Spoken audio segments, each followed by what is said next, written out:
C'est la fête, ils s'amusent. Mais de temps en temps, ils boivent un petit coup. Donc ça devient. Et à un moment donné, il est complètement saoul.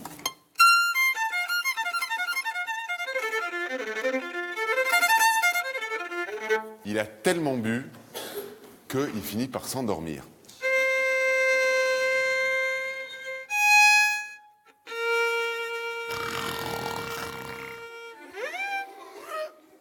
Il y a des airs d'école buissonnière ce matin dans les gestes et les regards. Les 88 élèves du primaire des Jardins de l'Empereur assistent tantôt amusés, tantôt fascinés à un voyage musical au rythme des 4 saisons d'Antonio Vivaldi.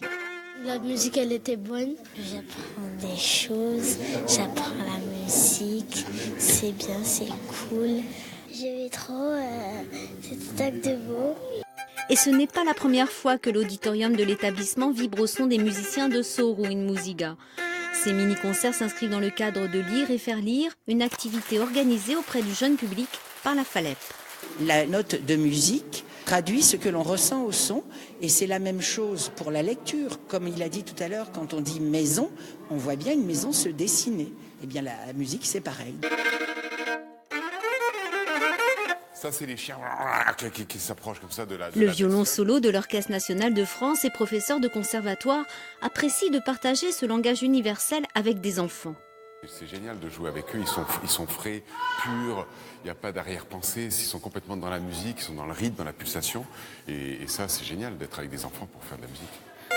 Rencontrer en Corse l'oreille attentive d'un autre public tout au long de l'année, c'est aussi une volonté de rompre avec l'image élitiste de la musique classique. C'est un peu le vrai rôle, je trouve, du musicien. Et moi, personnellement, j'ai vraiment l'impression de faire mon vrai métier en faisant ça. Avec la pianiste Laura Sibella, d'autres représentations sont prévues dans des maisons de retraite et des foyers médicalisés. Puis suivront 2 concerts dans les églises de Balogne et Piane.